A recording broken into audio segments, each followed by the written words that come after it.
Monsieur Fosso, c'est un jeune entrepreneur qui a fait ses classes au Canada. J'ai commencé à faire mes études au Canada et par la passion, par l'esprit de patriotisme, j'ai cru au pays.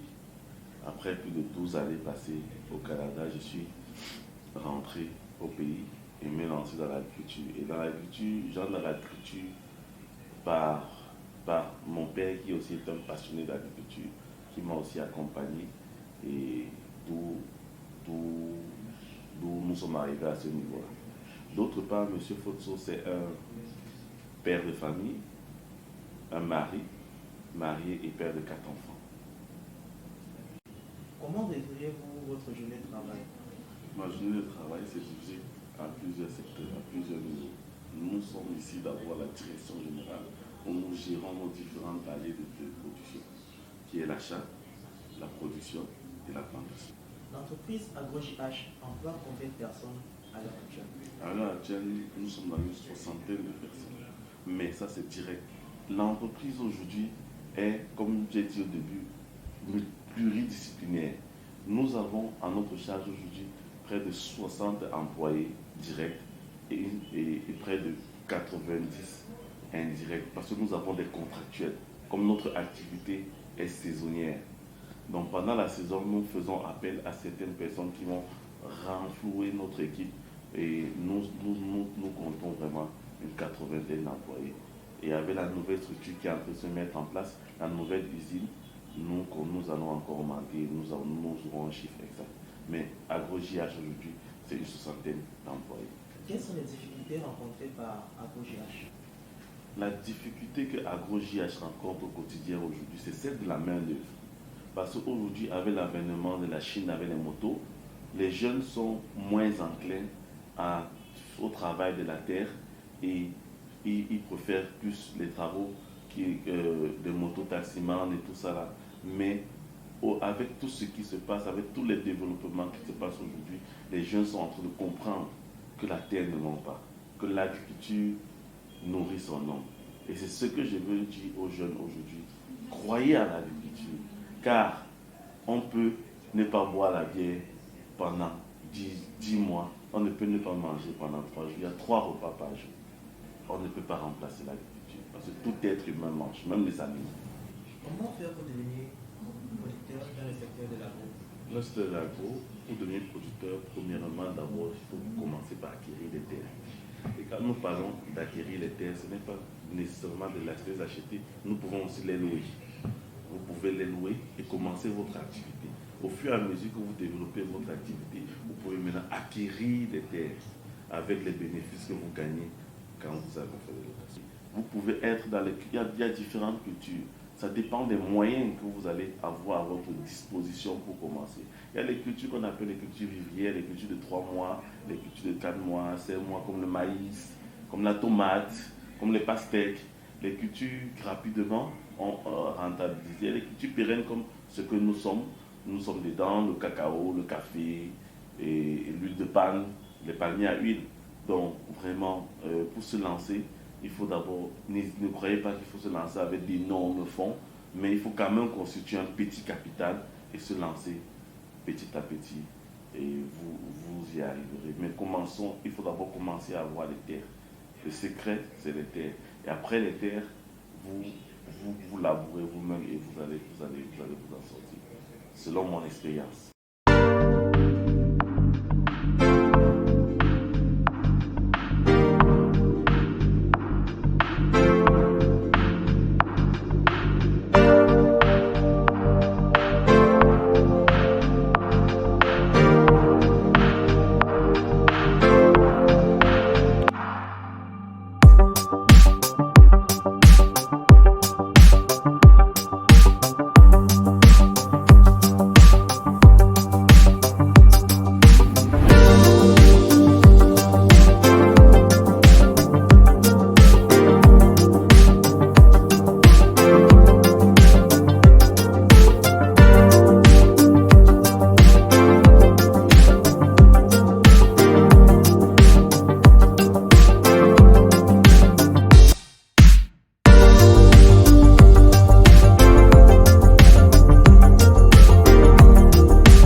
Oui, mon nom c'est Tido Fomokon. Je suis ici comme chef d'usine. Ouais, je travaille, bon ça c'est le foyer. Le foyer que je suis en train de travailler là-bas. Bon pour ça, je suis ici en train de faire comme on va préparer pour retirer l'huile. Oui. Donc, ici on prépare l'huile. Ici On prépare les noix. On prépare les noix. Pour retirer l'huile après. Pour retirer l'huile après. Quand on prépare les soirs, oui. Demain, on retire l'huile. Oui, c'est pour ça que je suis en train de dire comme ça là. Bon, je travaille ici chaque jour. Comme tu vois les noix partout au cou là. Bon, ce qui est déjà mou, on tape. Après maintenant, on tamise comme le tamis que tu as vu là. Oui. C'est ici là qu'on met. Puis qu'on fait cuire maintenant. Demain, on écrase sur la machine si on est stérile. Ouais. Comme tu as vu le derrière là, on est en train de nettoyer les saletés, les cendres pour partir de maintenant. On porte encore mettre pour cuire l'huile. Pour cuire les noix. Ouais. Bon, ici en haut maintenant, c'est comme. Les culs verts qu'on voit là en haut. Voilà. Ici, c'est là où on va préparer l'huile. Dans le gros bar-ci. Oui. C'est le gros mamie qu'on va préparer les noix. Pour la façon de vapeur. Oui. Oui. Ben, dès qu'on écrase sous la machine, comme tu as vu là-bas derrière là. Oui, quand on écrase maintenant, on envoie la pâte ici là. Oui. Oui, on cuit. Dès que ça cuit maintenant, on enlève maintenant, on envoie dans le gros bar-ci. Oui. Ouais. D'accord. Ça c'est super. Ouais. Comme tu Et vois. pour sortir l'huile ici là, vous avez besoin de combien de temps avec ça? Bon. Disons, ce qui est dans le bac à présentement, dans les fûts noirs ici là. Oui. Pour sortir l'huile, ça peut faire combien de temps? Bon, quand tu prépares dans 2 heures du temps pour les noix. Pour les noix. Voilà, pour l'huile, Oui. c'est 1h30 minutes. Comme il y a toujours le feu. Voilà, 1h30 minutes. Ça fait 2 heures. Ça fait 2 heures. Après les 2 heures, on va où? Après les 2 heures, ça part à la machine, on écrase. Après 1h35 minutes, on sort l'huile. Donc en 24 heures, on peut avoir de l'huile. Voilà, en 24 heures, on voit l'huile. Tout casser. Ouais. D'accord. Merci. Ouais. Aujourd'hui, AgroGH a un principal partenaire qui nous sert dans la distribution. C'est VOS Cameroun. Nous travaillons directement avec VOS Cameroun qui distribue nos produits dans les différentes structures, telles que Mayor, telles que Azur, telles que SCS, telles que donc plusieurs structures. Mais nous faisons le produit brut. Nous sommes producteurs, AgroGH, je suis producteur d'huile de palme brute. Et nous, à travers des citernes, nous envoyons ça dans les usines qui raffinent. Nous avons choisi de nous spécialiser dans la matière première de l'huile végétale, d'où AgroGH. Aujourd'hui, nous ne sommes pas encore soutenus par l'État. Aujourd'hui, nous n'avons pas encore d'accompagnement de l'État, mais nous sommes en train de nous inscrire dans les volontés de son Excellence, le président de la République, M. Paul Biya, qui a incité les jeunes à rentrer dans l'agriculture. Papa Paul Biya, si vous nous écoutez, nous sommes des jeunes. Je suis un jeune qui est rentré de la diaspora et qui a cru en son pays et maintenant qui a suivi la ligne droite que vous avez dit le 10 février 2023. Entrez dans l'agriculture, osez, n'ayez pas peur. Je n'ai pas eu peur, mais je sais qu'un jour, l'État verra ce que nous sommes en train de faire sur le terrain, les jeunes que nous sommes en train d'employer, les familles que nous sommes en train de nourrir, et ils viendront à notre secours pour nous donner ce fameux coup de pouce qui va nous mener à être les leaders.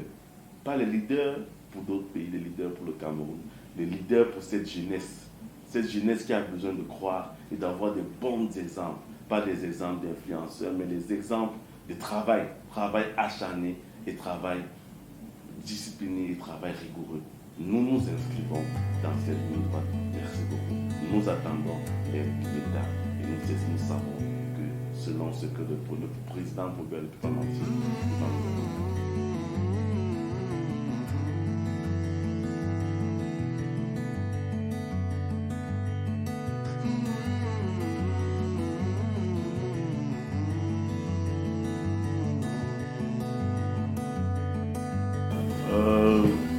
jeunes, là, moi je pense que tout vient de Dieu. Tout n'est que grâce. Mais tout ce que Dieu nous demande d'abord, c'est de travailler. C'est ce qu'il nous a prescrit. Et je pense qu'à travers le travail et à travers la volonté et la foi, parce que beaucoup de jeunes ne croient pas. Il faut d'abord croire en ce qu'on fait, être passionné. Et je pense qu'à travers tout ça, on peut y arriver. On peut, parce que bâtir ce que nous sommes en train de faire, c'est une grâce divine. Et nous devons toujours mettre, comme je dis, je ne suis pas encore arrivé. Je suis encore en train de me battre. Et je mets ma foi en Dieu en sachant que mes projets vont se réaliser. Donc les jeunes, mettez votre foi au seul rocher qu'il y a sur cette terre, qu'il y a dans le monde entier, c'est qui est Jésus-Christ. Et je pense qu'avec le travail, vous associez Jésus, vous associez le bon comportement et évitez la facilité, tout va se passer bien.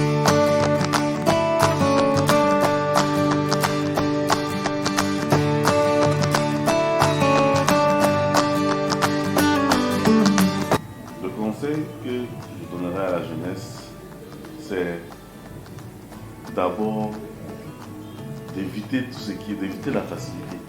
Et aujourd'hui, en donnant le conseil à la jeunesse, ce n'est pas comme si moi je suis arrivé. Même moi-même, je suis encore en train de grouiller et me battre. Mais tout ce que je sais, c'est que le secret de toute chose, c'est le travail.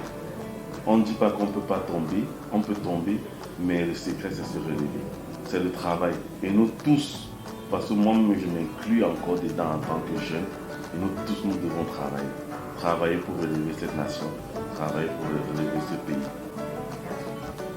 Et face à toutes les opportunités que je rencontre aujourd'hui au pays, je conseillerais à mes jeunes frères qui sont au Canada et qui ont des possibilités, qui ont ne serait-ce que des possibilités de revenir au pays, de revenir. C'est maintenant qu'il faut bâtir ce pays. Le pays est encore vierge, le pays est ouvert et le pays offre d'énormes possibilités à la jeunesse. Croyez en votre pays, c'est le message que je veux passer pour la jeunesse canadienne, européenne. Revenez et bâtissons ensemble un Cameroun juste et moderne.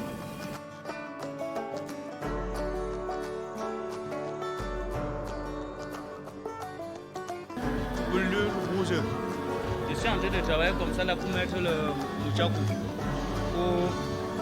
pour activer le feu sur ça. Non, sinon bah, il n'y a rien. Je suis en train de travailler comme ça là, ça me plaît. L'homme c'est le travail. Grand merci.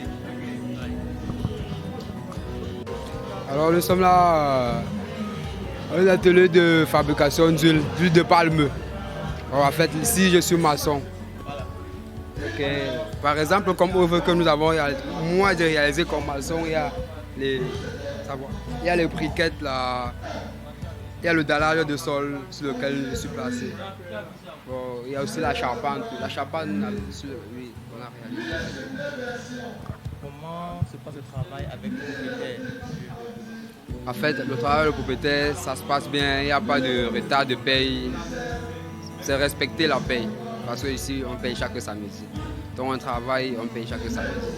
Il n'y a pas de retard de paye. Pas de problème. Here I'm a welder. Yeah, I do fabrication. These machines. So I work. Yeah, this is my work. This is what I do for a living.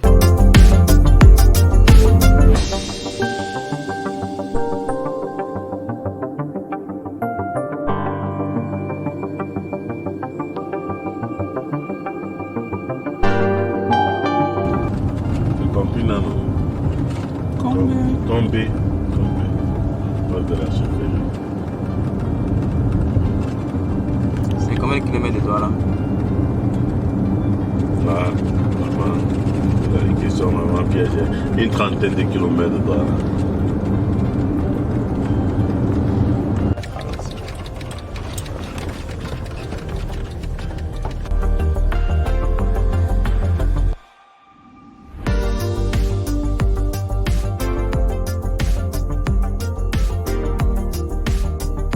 Vous êtes ici à l'usine de AgroJH.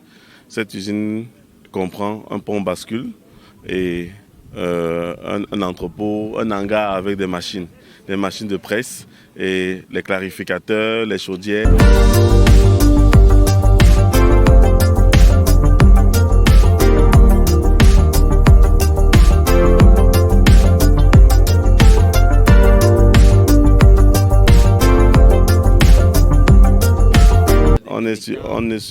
On est sur près de 6 000 à 7 000 mètres carrés et on peut dire même 2 hectares.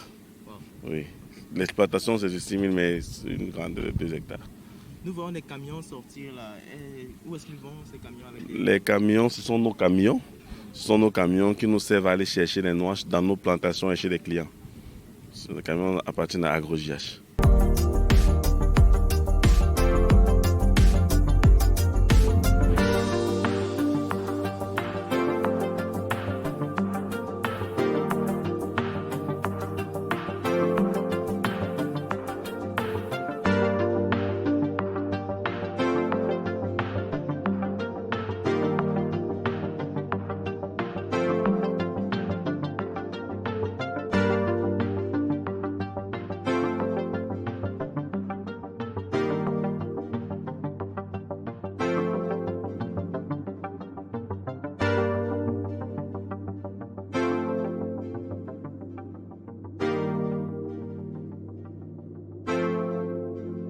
Entreprise afin qu'elle puisse produire d'autres entreprises pareilles ailleurs. Accepte notre prière et sois avec chacun de nous parce que nous t'avons ainsi prié au nom de Jésus-Christ notre Sauveur. Amen.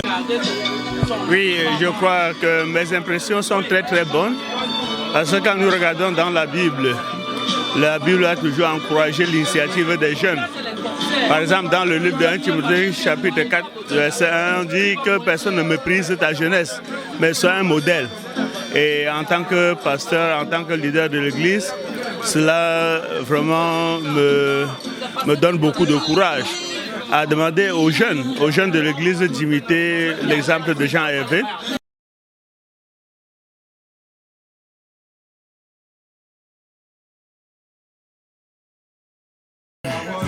Parlant des impressions du chef de village Koumberot, je suis content. Vraiment content parce que M. Fosso-Fils, il est venu rehausser l'éclat de mon village. Il est venu ici non seulement se chercher, mais il est venu m'accompagner à ouvrir mon village, à développer mon village. Je suis amèrement content. Je suis content de façon que je peux seulement pleurer. Parce que si je ris, on va dire qu'il rit trop. Donc vraiment, la journée se passe bien. Et j'aimerais que les planteurs de ce village apportent les noix à l'usine Fosso. Parce que l'usine est vraiment faite de façon très moderne qui vient l'accompagner avec les noix. Et je crois qu'avec mes chefs de bloc, parce que je suis un village qui a 10 blocs, je vais faire une noix avec mes chefs de bloc. Je vais leur demander, je vais demander à tous les chefs de bloc de propager la nouvelle dans leur quartier pour que les planteurs amènent les noix pour accompagner ce monsieur qui a investi ici. Là. Personne n'aimerait investir et perdre. Il faut que les populations de Koumbé, les planteurs de noix, amènent plus de noix ici pour que ce monsieur se retrouve. Parce que quand je regarde là, il a dépensé les milliards ici là. Et il faut qu'il se récupère un peu. Et s'il n'y a pas de noix, il ne se récupérera jamais. Mais je suis sûr. Je suis sûr que avec vraiment je dirais l'accord de mes peuples. Je sais que les gens ont les noix ici à Koumbé. Moi, y compris. J'ai une palmeraie de près de 15 hectares. Je n'ai pas peur de le dire. Les gens ont 5, 10, machin plus. Mais venez ici avec les noix pour permettre à ce monsieur qui a voulu dépenser ces milliards ici de se retrouver un peu. Je suis content. Et la fête est là. Tout le monde a mangé, tout le monde a bu. Je suis content en tant que chef de village. Merci. Merci. Chers invités, vous êtes les bienvenus chez AgroJH.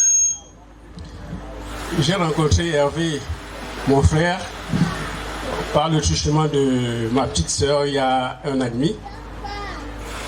Un jeune homme très fonceur, hyper sociable.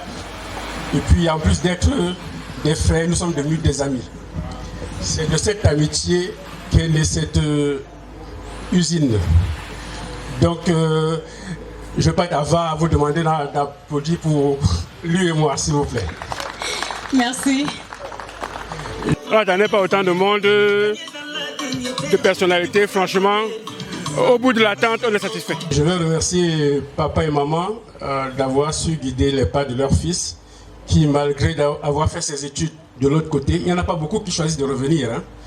Ils veulent du Canada, ils choisissent d'aller dans les champs. Je peux vous dire, la première fois que j'ai fait le tour dans le champ avec lui, je n'ai pas compris comment il fait pour y aller tous les jours. On a pris la moto, j'étais de blanc vêtu.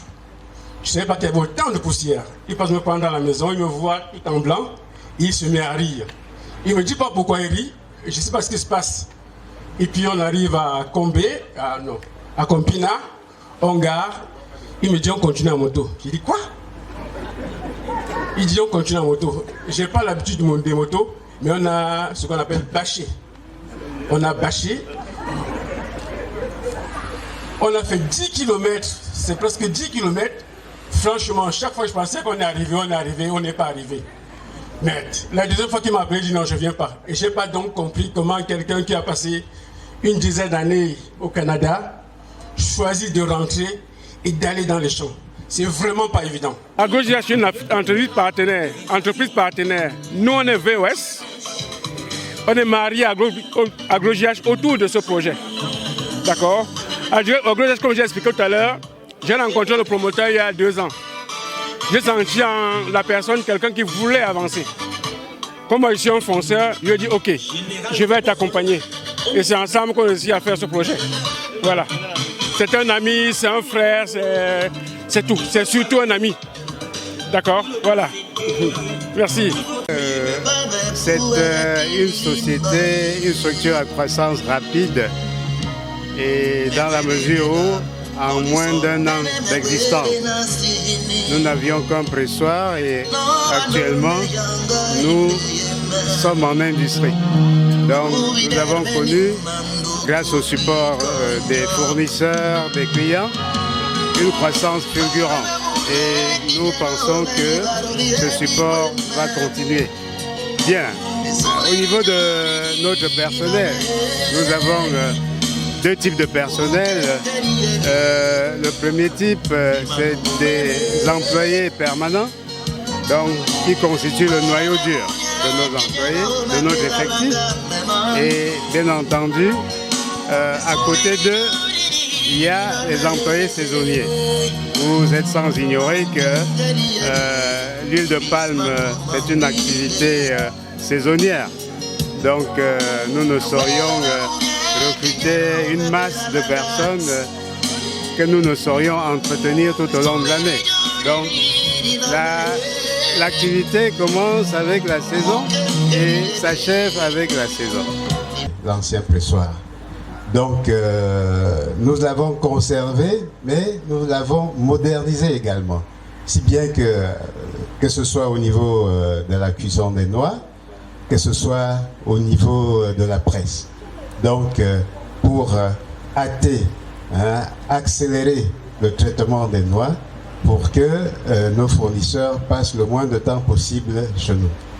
Donc voilà, n'est-ce pas, la petite précision que je voulais vous apporter. Et je sais compter sur votre soutien. Vous l'avez fait jusqu'à présent et je pense que nous allons continuer.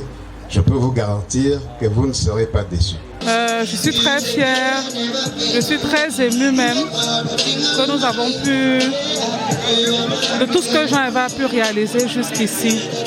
Il a ce rêve dans son cœur depuis plus de 14 ans, 14 ou 15 ans. Et 5 ans après notre retour au Cameroun, il a pu concrétiser son rêve. Vraiment que le bon Dieu puisse toujours l'accompagner. Les enfants et moi, nous serons toujours là pour le soutenir et tout. Nos différentes familles, nos parents et nos frères et sœurs seront toujours là pour pouvoir nous soutenir malgré les difficultés que nous pourrons rencontrer dans ce projet. Donc, Jean-Hervé, que Dieu te bénisse. Je t'aime très fort, que le Seigneur te soutienne dans toutes tes entreprises. Nous vous parlons des merveilles de ce panier à huile. Qu'est-ce qu'on pourra vous dire par la suite? On dit souvent qu'après le matango, quand on a accueilli le matango, le tronc pourrit. Et comme le tronc est pourri, ça va nous donner les chenilles. La chenille là, même les blancs, ne disons pas très fort, parce que même les blancs ont vu de ça. La chenille là, les pharmacopies disent que ça donne l'énergie dans le corps. Je vous le jure, c'est vrai, ça donne l'énergie. On dit qu'il a fallu du temps, oui, et nous avions poussé, et ça a donné ce que ça a donné. Hervé, je te jure, bébé les amba, bébé les amba, je ne blasphème pas. Ça veut dire que demain matin là, même si j'ai 50 régimes, c'est dans ta voiture, viens pousser la structure là, pour que demain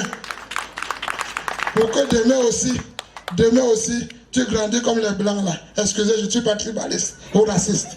Je remercie. DJ. Parce que ce que je vois là, c'est vraiment explosif.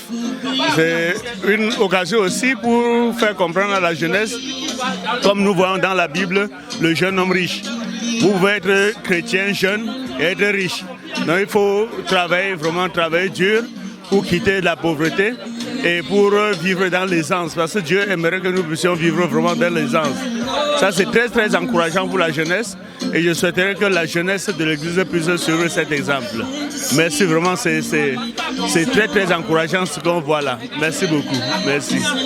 Merci aux parents parce que la vision est venue du panier à huile que mon père a cru en cette plante. Et merci beaucoup papa, merci beaucoup maman. Et... Merci, acclamez les parents s'il vous plaît. Et l'équipe AgroJH, vous êtes nombreux. Vraiment, ne vous déplacez pas, sinon on va... Mais soyez toujours, comme M. Fondé dit, travaillez. On ne veut pas les paresseux dans notre structure. Et comme on va dire à Sa Majesté, nous sommes là pour le développement du village. Monsieur le commandant, nous comptons sur vous pour la sécurité. C'est différent, Sa Majesté, nous sommes là. C'est pour la raison pour laquelle AgroJH est en train d'offrir un point d'eau au village. On aura un point d'eau. Donc nous ne sommes pas là pour... Nous sommes là pour le développement. Notre entreprise est ouverte. Est ouverte à tous les jeunes travailleurs de ce village qui désirent réussir. Nous allons les accompagner. Nous ne sommes pas là pour seulement travailler, mais nous sommes là aussi on a aussi un volet social. J'aimerais dire merci à la dernière personne qui est sans lui, nous ne pouvons rien faire, qui est Dieu. Nous remercions le Dieu Tout-Puissant de nous avoir accordé ce souffle de vie et il continuera à bénir cette entreprise parce que nous le confions entre ses mains. Amen. Bon, la cérémonie était vraiment belle. On a fait manger le village. On a eu la réception des chefs traditionnels et des chefs religieux. Et j'espère que par la suite, Dieu va faire le reste. On a proposé, Dieu dispose. La suite maintenant, c'est l'attente à lancer l'usine, recevoir les régimes et entrer en production. La suite, c'est le travail.